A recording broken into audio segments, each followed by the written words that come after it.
Let's do this. The Cult of Hockey podcast by the faithful and for the faithful.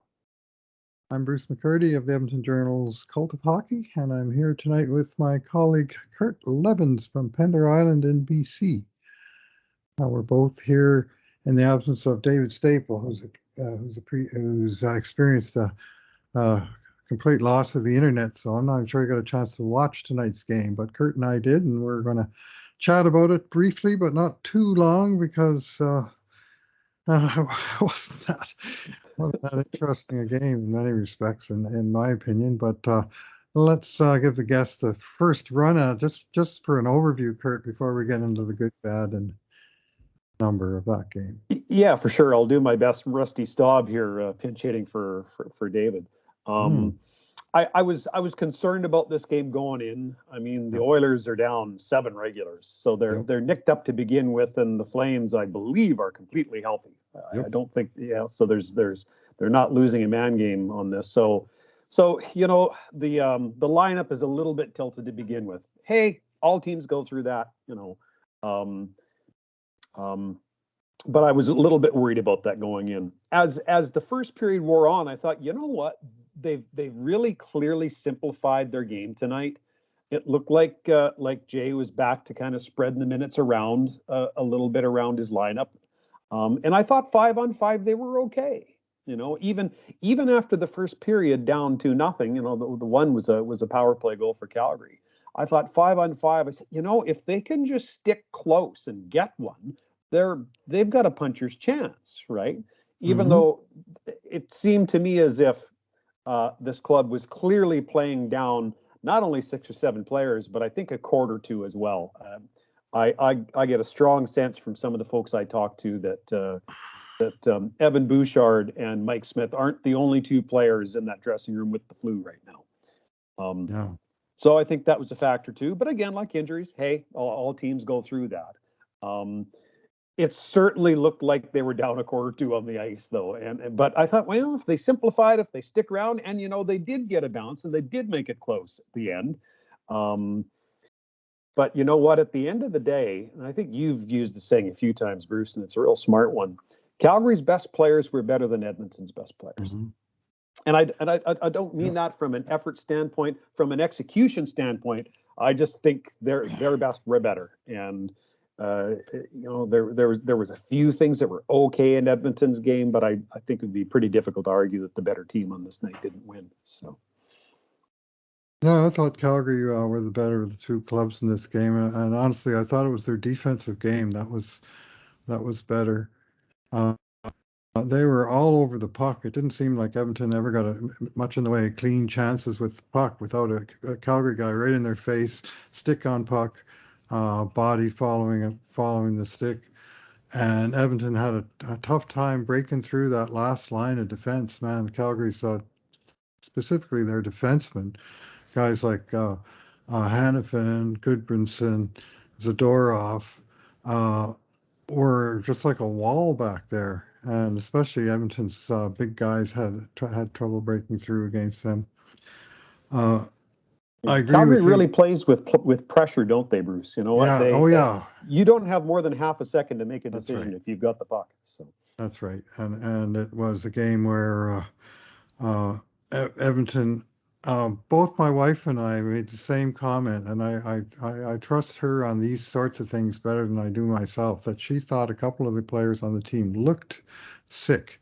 And she didn't look, especially Leon, she said, just his eyes. She said, there's something not quite right there. And there certainly was, one of those where the spirit was willing, but there was too many battles lost by, him and Darnell Nurse was the 2 guys that I thought were struggling, and just struggling in some of the sort of fundamental, losing strength battles and stuff that you don't normally expect from those guys. Darnell got decked to the ice early in the game on a good clean check by Blake Coleman, but geez, you don't expect to see Nurse get knocked down. And Calgary won that possession, and they kept it in Edmonton's zone for 30 or 40 seconds, and the boys were pretty winded by the time they got to the bench. And it was a struggle. Calgary didn't give them a thing. The ref gave them a goal. the only reason Edmonton didn't get shut out was they got a good bounce off the ref. That's just my good thing, but I'll save a nice comment at least for one Oiler. But let's move on to that now. Kurt, what's your good thing for this game? My good thing, I thought there were a handful of good things in what was clearly an insufficient, effort overall. But the one guy I want to point out is Philip Broberg. And one of my slight feelings of dread going into the game tonight is when I looked at the lineup and warmups and I saw Broberg over on the right hand side. I go, oh boy, here's a test for a raw rookie, which is what Philip Broberg is. Playing against a real tough team to play against. You're going to have your face up against the glass a lot when you're playing Calgary. And he is on his wrong side, which might be relatively easy to do if you're in beer league, but when you're in the best league in the world, playing your offside, even if you're a grizzled veteran, it's tough. And there's a reason most players don't do it, is because it's really hard. But you know what? He and Broberg and Keith were clearly their best pairing. And I thought Philip Broberg might have been their best D-man on the night, actually. His 22-34 time on ice was, I think that's a second next to his career high. Right. He had one big game in Vegas or maybe Arizona, and during his first call-up. And then I think last right time with around, he Vegas, was getting a lot of 6 or 7 minute games his last time, but they elevated him tonight. They had to go with 6 D-men tonight, not 7. And so they went with a clear third pairing of Niemelainen and Lagesson, who are each in the 10-minute range. But Keith played 24 minutes, Broberg 22 and a half. And on the other pairing, Nurse played 24 minutes, Ceci just under 21. So they were clearly relying on them as the top 4. And Broberg, who was as recently as last week, he was number 7 out of 7 with a bullet. Well, tonight he was number 4 out of 6. Well, he was in Bakersfield, right? It's like he went in between times. He went to Bakersfield, and then he got called right back up as soon as Barry got hurt. I think he was only down there he went down for 1 game. He scored, but the player that's come back from Bakersfield is just leaps and bounds ahead of the guy that was, he's taken the game a little bit by the throat. He was, to my eye, either disappearing out there or even trying to disappear out there and just sort of keep it as simple as possible and hope nothing went wrong. Well, he's starting to play a little more commanding game, and he had 2 very dangerous shots on net in the third period. Probably the best chances Oilers had to tie it came off the stick of Philip Broberg. So we will give some credit for that. And I'm very encouraged, as you say, these last 2 games, they put him on the right side. And I think they were his best 2 games as an Oiler. I said that on the last game. I gave him the highest grade of any Oiler on Saturday night. And that time he played like 14 minutes. And tonight they really bumped his workload, and he responded pretty well. And thankfully he got up after Milan Lucic basically tried to run him through the end boards. With a shove in the back from outside the goal line that I kind of looked askance at. But yep, me too. According to Natural Stat Trick, Broberg on the ice for 8 scoring chances for, 3 against. Wow. That's a pretty good performance, especially when you consider everything that we just mentioned about him. So yeah, it's, what, rookie defensemen will have good games and they'll have bad games, and this was one of the good ones, and it kind of gives you a bit of a glimpse inside what kind of defenseman we may have in another year or 2.5. Yeah, some interesting numbers here from Natural Stat Trick, but anyway, it was a very peculiar game. A whole lot of the game was played in the sort of non-danger parts of the ice. And like I say, Calgary just checked the crap out of Edmonton. They did. Yeah.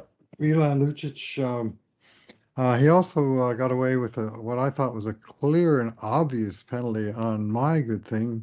Mikko Koskinen is my choice from this game that I thought did a pretty good job of keeping Edmonton with a fighting chance in this game. And on the play I'm referring to, which I'll get away from because I don't want to make this into a griping about the refs contest, because it wasn't that. But this one particular play where Mikko made a clean catch of an outside shot, and Lucic on the edge of this crease basically just wound up and gave him a two-hander. Yep. And that's a slash anywhere on the ice. But if you hack a goalie and the puck's not loose, I mean, that's got to be called. I'm sorry, Mr. Referee. Yep, And I after agree. you just called a pretty marginal one on Ryan McLeod of the Oilers in the 2-1 game late in the third period, maybe you might want to think about calling that too. Anyway, And Mikko was Koskinen not took too a stick thrilled about the that. previous shift. I think he took a stick too from, I can't remember Mhm. who it was. So it was like two Yeah. shifts in a row. So he kind of turned around to the referee and said, "What is all this just okay?" And I'm with you. I thought it Mhm. was offside as well. Yeah. Anyway, Koskinen, he stared down a couple of breakaways and came up with saves to keep Oilers in the game. I just thought he was solid. I didn't think he was necessarily great, but I did think he was solid. Yep. And gave them the kind of net minding that they mostly needed. They were a little bit unlucky on Calgary's first goal, where Matt Tkachuk tried that between the legs thing that he does, and William Lagesson came over and took his stick the way he should, and the puck dribbled off of Tkachuk's stick right across the crease to Tyler Toffoli on the other side, and he roofed it. Well, that's definitely not on the goalie, and I'm even hesitant to blame Lagesson on that because I actually thought he did the right thing. He just had an unlucky result. Same. Uh, I haven't seen too many defensemen play him as well on that play that Lagesson did, actually. So I'm right mhm, with you. yeah, and then Toffoli again got the second one on a, he was left free and clear to come sailing down the left wing, got a pass, and he made a perfect shot top corner. And then third one was Calgary's, I think, third and final breakaway of the game, and it was Johnny Goodrow off a horrible Edmonton turnover, and he made no mistake on the deke, and he had to, Koskinen gave him almost nothing, and Goodrow had to do a real good job of not just going around him on the deke, but he had to stick the puck into sort of the near 6 inches inside the near side post. Otherwise, it wasn't like he was sliding it into the middle of the net because he didn't have much place to put it. It was a pretty dexterous move by. Yeah. Uh, they call him Johnny. Why on earth don't they call him Johnny B. Goodrow? Such a great nickname, Johnny B. no, Goodrow. no Way kidding, better right? than Johnny Hockey, which is Absolutely. actually a takeoff of Johnny Football, and it's not even original at all. Yeah. Anyway, for whatever reason, they don't call him Johnny B. Goodrow. But it's right there sitting in front of him and has been for years. Yeah. Anyway, you're a radio guy. I'm sure you're a Johnny Oh, B. Good oh yeah, absolutely. aficionado. I think everybody is actually. Chuck Berry. Yeah. Anyway, uh, so uh, I'll go with Koskinen. I mean, he gave in 3 on 29 shots, so he's just going to have an average save percentage just below 900. But I thought the first period he made a couple of fairly stellar saves that Calgary jumped out 1 or 2-0, early. It was even going to be an even longer night than it was. What you got for a bad thing, Kurt? The Oilers power play. Oh. As I kind of alluded to in the opening, 5-on-5, they were hanging in there, and then they got those opportunities with the man advantage. And I thought, okay, here you go. You kind of hung in on this one, playing a very simple, unfancy game. Like no Mm-hmm. one, I bet you a lot of people are going, I paid how much for my tickets? It Yeah. was the first 2 periods weren't much to stare at. But when they went on the man advantage, I thought, okay, here's the opportunity. And you don't have to score in every power play, but you really do need to get some momentum from a man advantage. Because if you don't get either a goal or the momentum, it works in the opposite direction. And I thought that really happened. Both of the first 2 power plays, I thought were, Connor McDavid had one pretty decent chance. Otherwise, I thought both of them were well below average. I thought they were too stationary. They just weren't snapping the puck around. They didn't look sharp or confident. Now they haven't looked sharp or confident for a few games now, and they simply weren't getting enough pucks to the net. Although tonight, I'm not so sure they were turning down good chances. I'm not sure they were putting themselves in very good positions to get shots, Mm-hmm. which is more concerning. It's one thing if you're getting your looks, then it's like, okay, it'll come. I didn't think they were getting their looks tonight either. And I think I think at the end of the night, that was the difference in this game was special teams. If the Oilers, if they even put in one of those, you got a chance of stealing a point out of this game in a team in the same division, 4-point game as they say, and instead you come up dry, you shoot blanks, and you skate away with nothing. So the non-existent power play for the Oilers is my bad thing for the night. Well, full credit to Calgary's penalty killers. As we discussed in general terms earlier, they were all over the puck, and on the power penalty kill in particular. One thing that sort of impressed me, in the literal sense of that word, was how rarely, like if ever, Edmonton seemed to have an extra man around the puck. And the whole thing about having a power play is that sooner or later you move that puck around, you're either going to have a man who's open or you're going to have a 2-on-1 situation somewhere on the ice. Never happened. There was one power play where Calgary contested 4 pucks in a row. And all 4 pucks, all 4 battles were 1 against 1. There was never sort of a third Oiler or, a second Oiler flooding in to give his guy some kind of numerical advantage. It never happened. In fact, basically the only odd man situations we saw in Edmonton's power play were Calgary breakaways and Calgary 2-on-1s when Edmonton inevitably screwed up at some point, and Calgary was off to the races into the wide open spaces. And that's really frustrating when your power play, you have a power play, not only does it do anything, but it gives up a 10-bell chance at the other end. And I know I saw Koskinen made the save. I'm with you. And I know there's a few people moaning about Draisaitl's play, and I mentioned his name specifically in the attacking zone. But to your point, I thought he was by himself along the wall a lot without much puck support. Granted, he was not good tonight and was far from sharp. I agree with both of those things. But he also didn't seem to have much help out there. And in some cases, I thought he turned the puck over by trying to make something out of nothing. So well, he crushed it on the dot, Leon, but otherwise he didn't have a whole lot going on. And it was like I say, I think he was down a couple quarts. I would not be one bit surprised to learn that. In fact, I'd be surprised to learn otherwise. Although he was there for the post-game show. I mean, Leon answers the bell and he talks to the media and he does a lot of extra things in addition to playing 24 minutes again. And he had quite a frank discussion with the in the post-game interview about the effect of the injuries on the team, and how much they're missing guys like Ryan Nugent-Hopkins, Jesse Puljujärvi, and other, top 6 forwards. And these poor guys that are left carrying the load. And every night we see sort of 4 guys, right? And here's the same 4 guys tonight. Connor McDavid, Evander Kane, Zach Hyman, and Leon Draisaitl, all well north of 20 minutes. And when you're doing that and you're playing every second day or more, that's going to take a toll.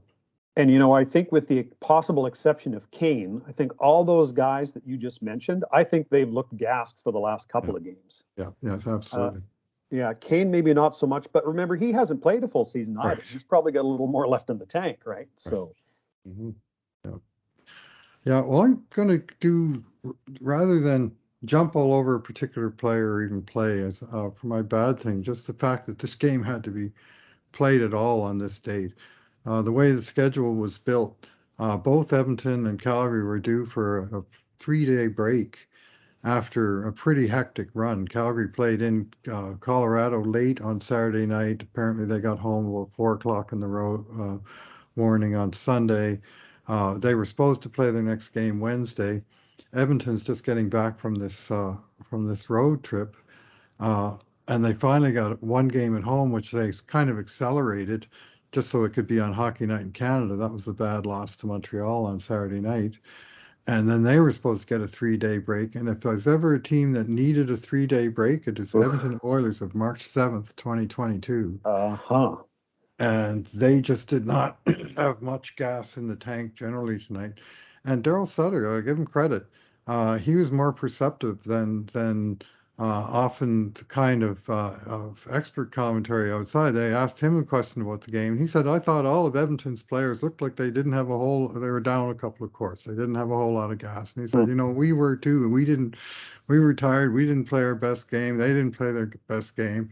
Implication being that it probably wasn't as good a game as it would have been with two rested teams. And certainly that matches my Yep. observation.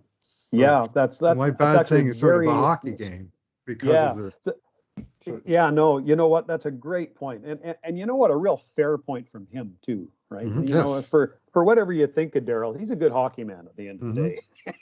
You know, Yeah. so whether you cheer for him or not. So Yeah. Well, whether you yeah. cheer for the hockey men or not, some people have a mat on for all 200 of them. But he is a wise man, Daryl Sutter, and he says a lot in very few words. And that was one of the very first things he addressed, was he just thought both teams were tired. It was basically the first words he said. Both teams were tired, and this was the game originally was scheduled for right after Christmas, and it was the first game to be sort of the last game of the first group of Oilers games to be postponed because the Oilers had a bunch of guys in sick bay. And unfortunately, the only time they could squeeze it in and reschedule it was right now when both these teams had these 3-day breaks in their schedule that no longer are breaks in their schedule. Just go, go, go, go, go. And do I have it right, Bruce? Is this the last of the makeup games? Yes, this is the last one. We're back to level again. So yeah, we're back to level again. So, all right, let's move on to our number. What you got for a number tonight, Kurt? I'll say related to my bad thing, the power play. 4 power plays, 3 shots on net. And that in itself isn't good. No. But on top of that, remember that because they didn't score in any of those 4 power plays, none of those power plays were 20-second power plays. And neither of them were cheapy power plays at the end of 4 and 4. I think all 4 were full 2-minute. Yeah, they had 8 minutes on the power play and they generated 3 shots. Which, you know, and flip side, and just to give credit where credit's due, Bruce mentioned this to me before we started tonight. Not only did we only get 3 shots, but Calgary got 2 going in the other direction. That's not a good percentage. When the splits are working against you like that on special teams, you're going to lose 9.5 times out of 10. So that's my number. Mm-hmm. Yeah. Well, they've been not only been unproductive on the power play lately, but they have been leaking chances, and they've given up a couple of shorties and a few other nervous moments, shall we say, on the power play, and it's getting quite frustrating. Did you notice, by the way, that Darnell Nurse played the first 2 power plays, but Duncan Keith played the second 2? Yes, I did. Interesting.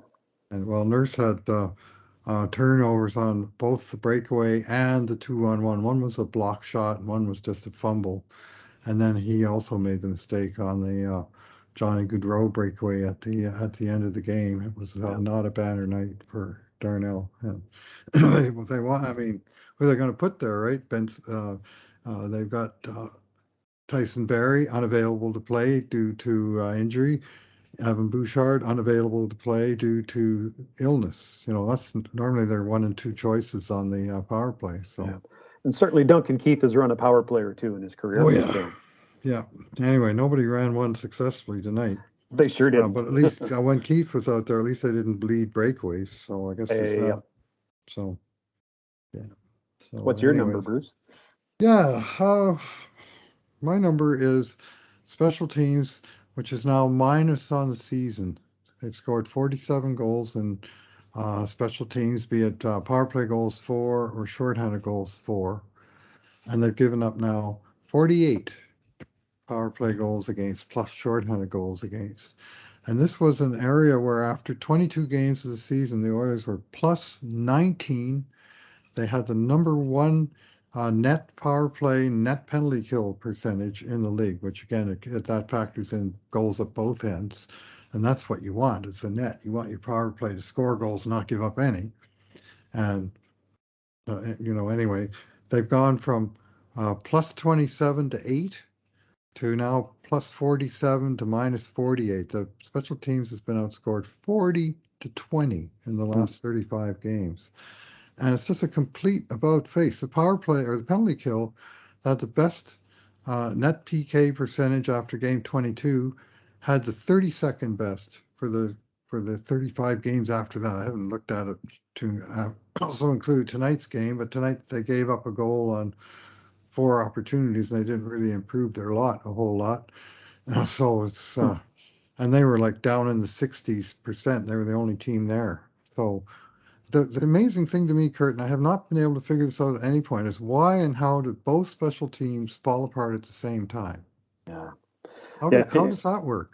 It is weird because when the coaching change came about, they swapped Hmm. out the guy who ran the PK, but the guy Yeah, who's run the power play for the last few years, yeah, he's still there, yeah, right? And like he was yeah, out for COVID for a couple of games, but that won't have yeah. made a big difference. So yeah, it is really odd. Although the one thought I was going to share with you, what's the one common denominator between the power play and the penalty kill that has been missing the last little while? Yeah, Ryan Nugent Hopkins for sure. Yeah. He has not, however, been missing for the last 35 games, which No, is this we can't period that we we're can't hang talking that about on here. them. Yeah, So no, we you're can't right. just say that's just the one thing, right? I mean, a whole No, for bunch of sure. things have gone sideways. Yeah. And what was money in the bank, and it wasn't just the first 22 games this year were on an island. The Oilers have been great on both special teams for the prior 2 seasons. Hmm, yep. And so when they started off, they were even better than before, and we're thinking, oh, great. And we've still got this dominant power play better than ever. And the penalty kill is doing a great job better than ever. And then both of them and it's just been in a steady funk for, better part of 40 games. Yeah. And you So, know what? I'm a little less surprised with the PK because honestly, there's been a fairly substantial change in manpower right. on that PK unit. The power play unit, on one hand, yeah, Nugent Hopkins is out, Barry's out, Puljujarvi's out. Yeah, but you still have arguably two of the best players in the game on the ice. I'd say And inarguably two of the best players in the well, game, arguably the two best players in the game. yeah. But And even that's with me. all those guys out, you've still got pretty good hockey players on the ice. Like, Evander Kane is no slouch. And I thought Kane was decent tonight. So yeah, no, I'm with you. It's But a bit befuddling if I can pull that word out. yeah, and the same -1 figure, by the way, that is for all special teams combined now applies to goals differential 182 for, 183 against. Huh. And that is a mediocre hockey team. There's no real other way to put it. Yep. You know, they play little math games with the point totals because some games are worth extra points and others aren't, but goals for and against, they always add up to zero. When you Yep. add up the whole league, you don't get, 55% or something like you do for Yeah. points percentage. It's You finite. get Yeah. a zero sum game. And if you're above zero in goals for, goals against differential, you're usually in the top half of the league. And if you're below it, you're usually not. And I mean, the Oilers are just right there and they're just right there on the cut line. But man, Kurt, they are losing ground and they're losing ground fast. LA won again tonight. They pulled the goalie, they tied it up. Then Andreas Athanasiou scored the game winner in overtime. Second day in a row, he scored a Hmm. game winning goal for Los Angeles, which I bitterly mentioned to my wife was one more goal in total than they scored in Edmonton. Yeah. And things are just going poorly on the out of town scoreboard. And when you're losing your own games, it's a disaster. You lose 2 points. You need another night where everything goes right, where you win and they all lose just to get it back. Yep. And then you need another night where you can actually then start to think about gaining ground back. So, Well, but then the next two opponents are tough damn opponents, yeah. right? Tampa Bay. Hmm. And then isn't Florida the other one? Washington and then Tampa Washington. Bay. Yeah, So teams that Washington have and won Tampa Bay. three of the last four Yeah, Stanley Cups. yeah. And then teams that the Oilers are ahead of in the standings, but they've lost to them this year. Yeah. The Red Wings and the Sabres, right? And the Devils are in there too. Oh man, yep, they So lost to all those teams on the yeah. road. So So God knows what to expect out of that. It's yeah, And of the well, walking wounded, I mean, the only two guys who I think are going to be back in the next couple of games mm-hmm. are I think Cassian is probably likely the first guy to come back. Inexplicably, I'm surprised at this, but if you listen to people talk, it sounds like Josh Archibald might actually be the next guy up, and that Puljujarvi and Nugent Hopkins may still be 10 days, 2 weeks away. So, yeah, well, yeah. So top sixers are missing, and that's the other downside of this huge, intense schedule.